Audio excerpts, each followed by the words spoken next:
Hi, I'm Jacob Hornberger, president of the Future of Freedom Foundation. Welcome to this week's Trump Watch, the show that y'all know keeps track of what President Trump is doing, especially in the area of liberty, and reports back to you my analysis. Well, things are turning out in Venezuela, interestingly enough, as I predicted. Very interesting developments there. You've got the Venezuelan regime, which is a socialist communist regime. We all know that. According to the U.S., it's also a narco-terrorist regime. It wasn't just Nicolas Maduro that was accused of being a narco-trafficker.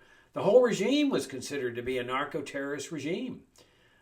And as I've pointed out in previous episodes of this program, their Minister of the Interior, a brutal guy. He's responsible for making sure that there's no dissent in the country. A guy named Diosdado Cabello, he's under criminal indictment for being a narco-terrorist by the U.S. government, just like Maduro was. In fact, it's kind of interesting that when they went in there and kidnapped Maduro, they didn't kidnap him too. But now they seem to be working with him because he's still part of the regime.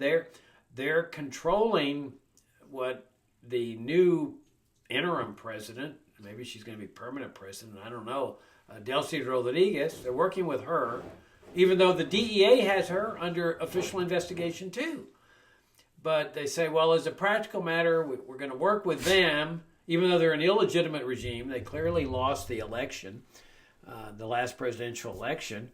But they're going to work with them for stability's sake. And by stability, they're talking about the national security establishment, because Venezuela is a national security state just like the U.S. is a national security state. So whoever has the support of the military establishment is the one that's going to be remaining in power. And so the U.S. government fears that if they put in a dissident who won the election, like the guy who won the election who's living in exile in Spain, or the leader of the opposition, Maria Corina Machado, that the national security establishment will resist that and oppose it, and they don't want that kind of instability. So they end up, ironically, partnering with a communist socialist regime, which is no different from the Cuban regime that they're trying to oust. But this one's a narco-terrorist regime. So it's really bizarre. But as part of this deal, the U.S. government has taken control of the Venezuelan oil industry. They just seized another ship halfway around the world in the Indian Ocean, saying, well, it contains Venezuelan oil and we got the right to seize it. It's just quite amazing.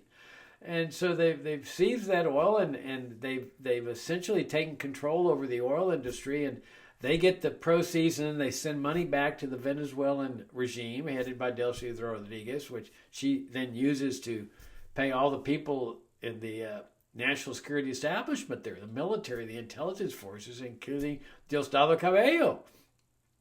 So it's a fascinating system, and I keep saying this is a combustible system. Now, the thing about these kind of operations is that a lot of times you don't see the results till much later, the real results. Because right now they're saying, oh, this has been such a success. The statists and the interventionists here in the United States are saying, the mainstream press, what a great success. Oh my gosh, everything's working out so nicely. I say it's like embers burning there. And this is what's going on in this regard. I want to give you a little background there so you can understand what's going on.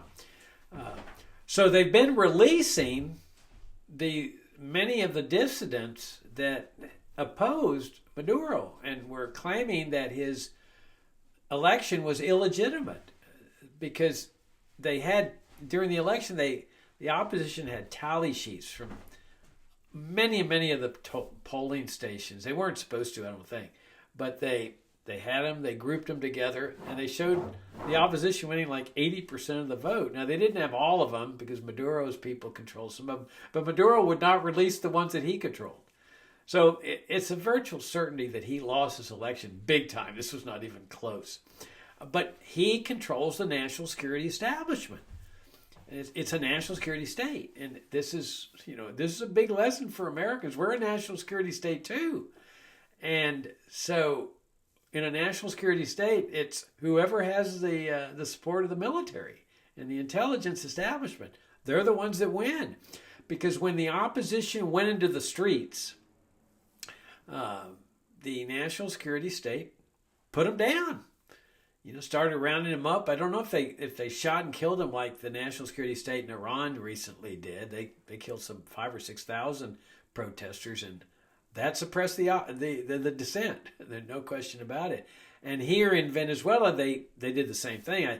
They rounded up, I don't know, 1,000 of these protesters, a couple thousand, whatever. It was enough to finally the rest of the people, and they knew that they were taking these prisoners to this torture center in the middle of Caracas, and they were torturing the heck out of them. And word would get out about how bad people's family members were being tortured for just dissenting, for just having protests in the streets saying, you lost the election, leave.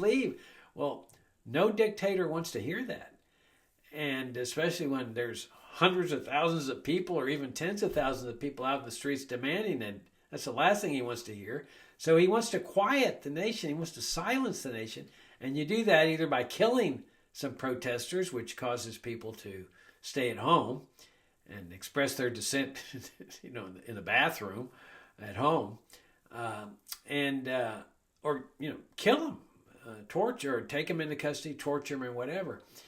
So they have about 1,000 that have just been disappeared. Their family members sit out there and outside the prison saying, release them. And I don't know why they don't throw those family members into jail too. It's kind of surprising. I guess they figure it's kind of irrelevant, sort of like a gnat. But suddenly, Delcy Rodriguez says she's going to get an amnesty law passed by the legislature declaring amnesty for all these political prisoners. And she releases a few, I forget how many, a couple hundred or so.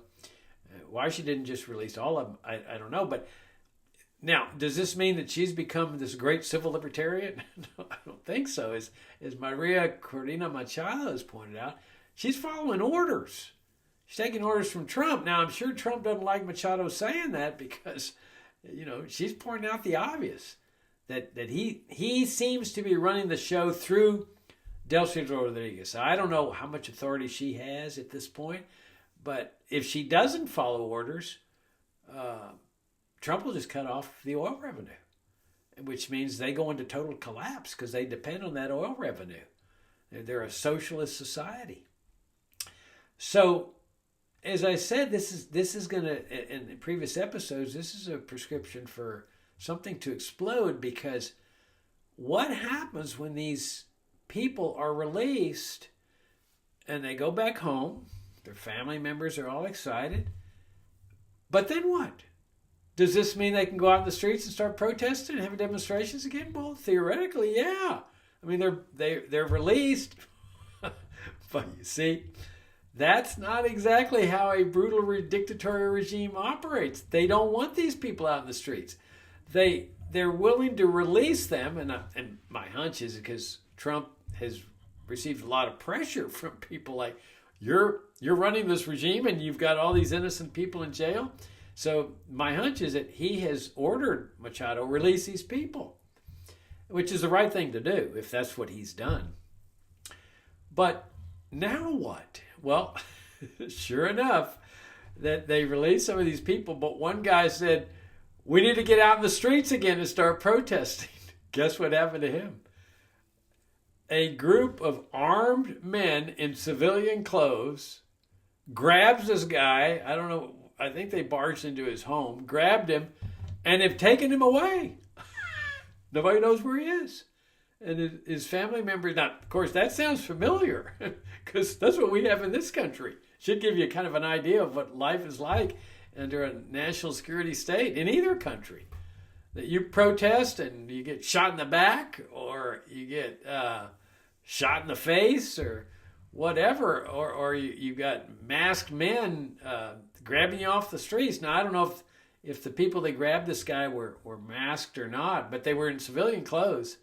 It was like an official kidnapping, presumably. But they carted him away. He's been reincarcerated. Why? Because Diosdado Cabello, who I mentioned earlier, this brute, said that he violated the conditions of his release. What was the condition of his release? That he'd keep his mouth shut. In other words, they're showing how good they are by releasing these people, the political prisoners, but only on the condition that they don't go and do the same thing. Well, that's ridiculous. If you're releasing people because they don't belong in jail, because all they did was protest, then how do you stop them from protesting?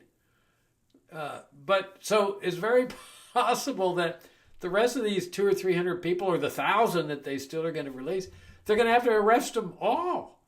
Now, interesting, Maria Corina Machado, she's over there in contact with these people saying, oh, this is great, and I'll be coming back, and because she's ready to lead the protests in the streets again, but she's apparently a little frightened about going back in immediately. She's certainly not there. She could fly in. I think American Airlines has reestablished flights into there after President Trump said that he was lifting his no-fly zone over this sovereign and independent country. She could get on an American Airlines flight and fly in there, but she's not dumb. I mean, I don't blame her one bit.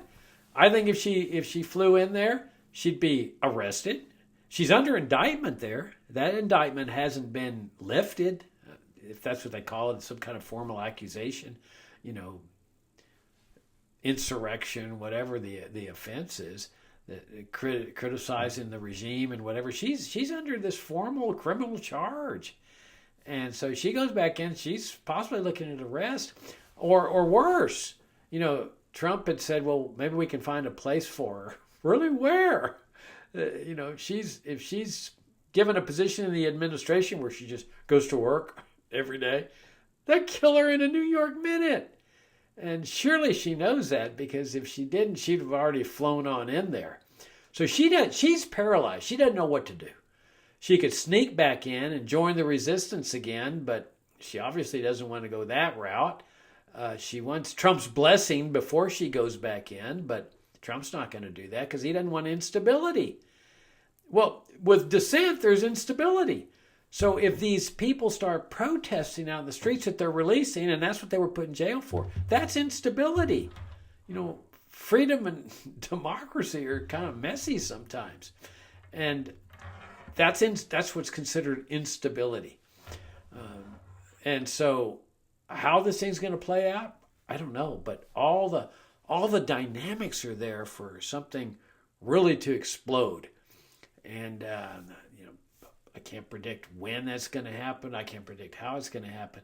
It's combustible. I mean, you've got like embers burning, and all of a sudden it's going to blow up into flames, because I don't see how you do this. I don't see how you keep a socialist communist regime in power through the force of the U.S. government, start essentially stealing their oil. I mean, Trump says that the oil belongs to the United States. No, it doesn't. It belongs to the people of Venezuela, or the Venezuelan state. Every oil company in America knows that when they go do business in a foreign country, you take your chances. You can't run to the U.S. government to be your daddy if somebody nationalizes your oil. Nationalization is a risk that every oil company takes. Every regime nationalizes natural resources. Don't forget, the U.S. government nationalized people's gold coins. Now, that's not a natural resource, the coins, gold is, but, I mean, this had been the official money. This is the money that the Constitution established. In the mainstream press, sometimes they say, oh, no, America had a paper money system backed by gold. Pure nonsense. But the Americans didn't choose a paper money system backed by gold. That's ridiculous. They chose a gold coin, silver coin money. Now, the government borrowed money. Sure, that's what paper notes and bills are about. But it was always understood these are just debt instruments promising to pay the official money, gold coins and silver coins. The government nationalized, the U.S. government nationalized all the gold coins in the country. They forced Americans to turn them in exchange for this irredeemable paper notes. I mean, it's even called a Federal Reserve note today. Go look at it. Dollar bills, a Federal Reserve note. Really? If it's a note, it's promising to pay. What are you promising to pay? Well, nothing.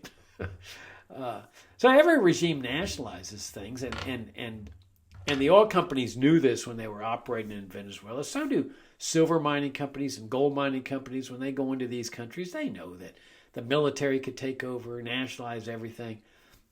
That's no business of the U.S. government. And anyway, the oil companies, they sued in arbitration. They got arbitration awards. That was all settled in the court system. Venezuela owes them this money. But for Trump to go in there and say, this is our oil because they stole it from us, that's ridiculous. It's really the U.S. government that's stealing Venezuelan oil at this point. And seizing these vessels with Venezuelan oil is ridiculous. And now it's spilling over into Cuba. Now remember that the national security establishment of the United States has never forgiven Cuba. Never. When they ousted Fulgencio Batista in 1959, that was just anathema to the Pentagon and the CIA. I mean, Batista was the guy that, brutal dictator, brutal. And he, for example, his goons, who were part of the national security state in Cuba, because Cuba's a national security state, just like the U.S. is a national security state, they would go out to the countryside and capture young girls. And they'd forcibly bring them in, and nobody could resist. I mean, this was a national security state. Who's going to resist the military and so forth? You can't dissent in Cuba any more than you could under Maduro.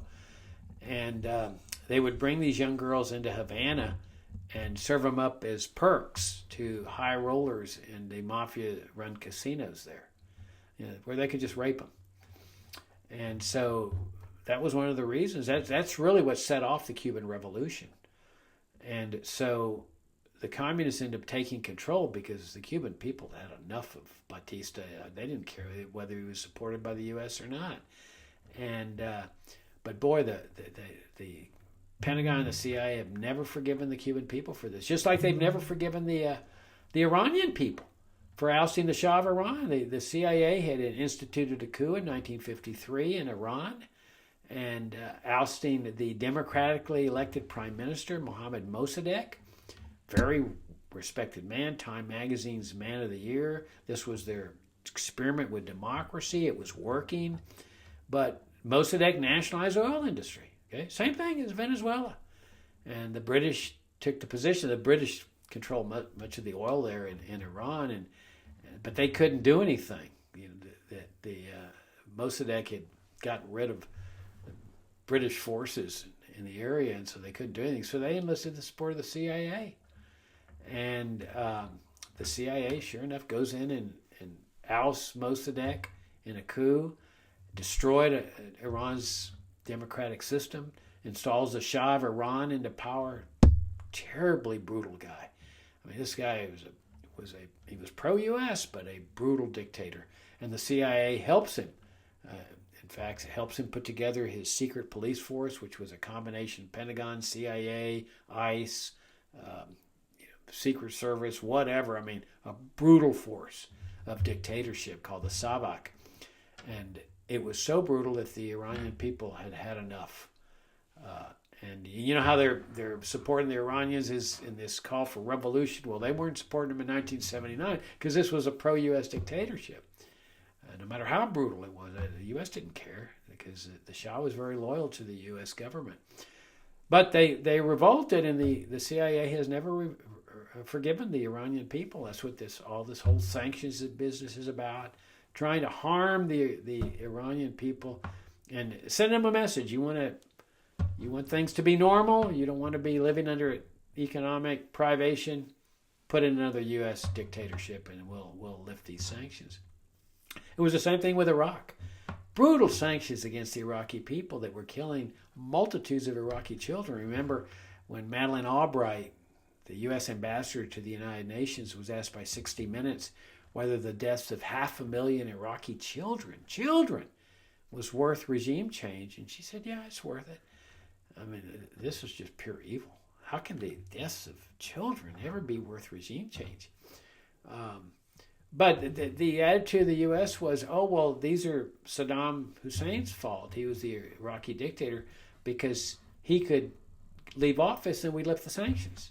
So it's not us who are responsible for these deaths from the sanctions. It's Saddam Hussein. I mean, that's some warped, perverted thinking.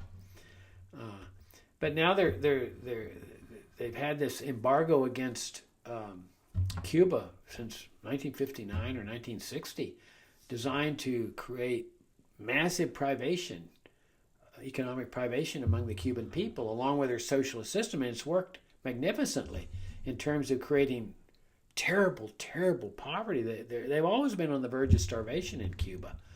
I visited Cuba. I saw it.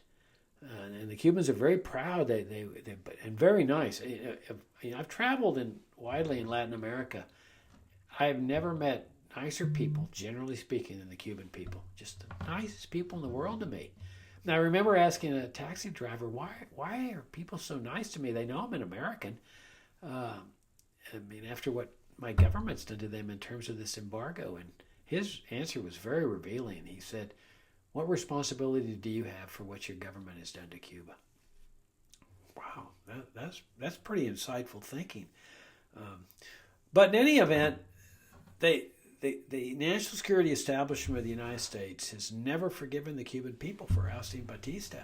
And then the Bay of Pigs, they defeated the CIA army. And Trump has declared a national emergency in which he says that Cuba is a grave threat to the United States. It's ridiculous. Cuba's never been a threat. Cuba's never attacked or invaded the United States. Cuba's never tried to assassinate a U.S. president. Cuba's never engaged in terrorism inside the United States. Instead, it's been the U.S. government, specifically the national security part of the government, that has done all these things to Cuba. Repeated assassination attempts against Fidel Castro, acts of terrorism that killed innocent people there and destroyed businesses there in Cuba, hotels, industries, brutal economic embargo that with the idea of targeting people with death by starvation and illness as a way to get regime change. Invading, that proxy army there at the Bay of Pigs was CIA trained, CIA run. The U.S. invaded them. All Cuba said was, I'll never forget Che Guevara, a Cuban official, communist. He says, somebody asked him, one of the mainstream press asked him when he was in New York or something, he said, what do you want from the United States? He said, we just want to be left alone. Well, they weren't going to be left alone. And so when the Cold War ends, you think, well, gosh, it's time to lift this embargo against Cuba. No, because they've never forgiven them. And so they double down, man. They get even fiercer sanctions and embargoes and start punishing other third world countries, and all with the idea of getting regime change. And it doesn't matter how many deaths they cause among the Cuban people. There is no upward limit, just like there was no upward limit on the number of Afghan people that could be killed to get control there. Of course, they got booted out of that country. The Taliban's still in power after that 20-year war. And it was the same with Saddam Hussein. We'll sacrifice any number of Iraqis we need to get rid of Saddam. And of course, 9/11 gave them the excuse to go into Iraq and get rid of Saddam with an invasion. But look at that country. How many Americans do you see going on vacation to Iraq? Remember, it was Operation Iraqi Freedom. The Pentagon said, we're bringing freedom to the Iraqi people. Really? How many Pentagon officials go to Iraq on vacation? Not one. It'd be stupid to do it. And so they've never forgiven Cuba. They've forgiven Vietnam. That Vietnam killed 58,000 American men. They were sacrificed for nothing. Men in my generation. It was a very destructive war, totally unnecessary. The dominoes never started to fall. It's part of that Cold War paranoia that the national security establishment inculcated in the American people. The one president that saw through the racket, and it was a racket, a Cold War racket, was John Kennedy, and of course they took care of him. But they've never forgiven Cubans for doing this, and so they've kept this embargo on, and now they're really putting the squeeze on. Cuba stands on the edge of a massive economic crisis where people are truly dying of starvation. Their children are dying of starvation, just like in Iraq under the sanctions. They were depending on... Now, part of the problem is their socialist system. No question about that, okay? So libertarian, you're not going to see me defending socialism. I condemn socialism. But people generally can still survive under a socialist system. They figure out ways to do it. But with the embargo, it's a vice. is just tightening and tightening and tightening that gives no escape for the average Cuban person. I mean, they are on the verge of starvation, of dying en masse, just like in Iraq. And when Madeleine Albright, remember, she was asked, I don't know how many children died there, but she was asked by 60 Minutes whether the deaths of 500,000 children were worth it. And she didn't question the number. She just said, yeah, it's worth it. And for her and for all U.S. officials, or at least 99% of them, it was worth it. And it'll be worth it here in Cuba. It doesn't matter how many Cubans have to die. They don't care about that. They're just in glee. U.S. officials are in glee, and statists and interventionists in glee that the Cuban regime may have to fall. But before it falls, there's going to be a lot of people who fall. And this is what the disaster is. I mean, if there was a foreign regime doing this to the U.S., do you think the U.S. would say, okay, we'll abdicate and let in a foreign-approved regime in here? Not in your life. And so the Cubans have long depended on oil from Venezuela to help them out. And Mexico, too. Now, Mexico is not a rich country. I mean, it's a socialist country, too. They have the same socialist programs that Cuba does: Social Security, Medicare, Medicaid, public schooling, national health care, central bank. They have all the same socialist programs that Cuba has. And Mexico's not a rich country. It's better off. But even though they're a somewhat impoverished country, they're sending oil. Now, it's their government doing this. It's not like the Cuban people are doing it, but that's because their oil industry is nationalized too. I guess Trump would say, they stole our oil there too, but thank goodness he's not invading Mexico yet. But he's pressuring Mexico into not sending oil. And the pressure is there that if they don't comply with his request, what's coming next.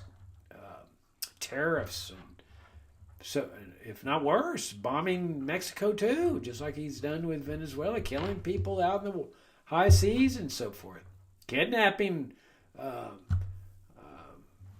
president there and bringing her over to the United States to stand trial. So Mexico is buckled into this, and Sheinbaum, the president, Claudia Sheinbaum, has said, well, we'll send Cuba aid that's not oil. So she's complying with the edict of oil, but she's sending, goods and medicines and so forth. I don't think it's going to be enough. I think you're going to see some people dying over there, and I don't know if you will hear about it, but this is just an evil policy. This is just totally evil.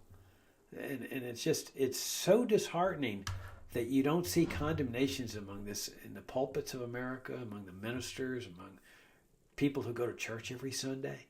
It's just that there's deference to the authority of the national security state and to Trump.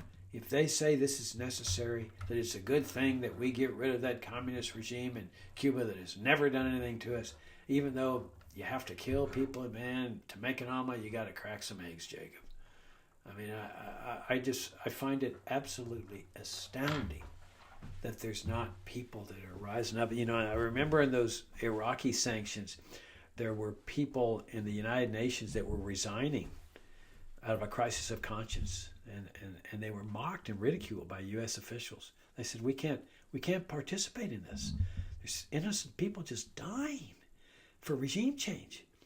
And they said, we got to get out of here. And they were mocked and ridiculed by U.S. officials. I don't understand that kind of thinking. And it's interesting because Americans are very good at recognizing evil in foreign regimes, but they're not so good at doing it when their own regime is engaged in evil. And I will guarantee you what they're doing to the Cuban people at this point is the essence of evil. That's Trump Watch this week. Look forward to talking to you all next week.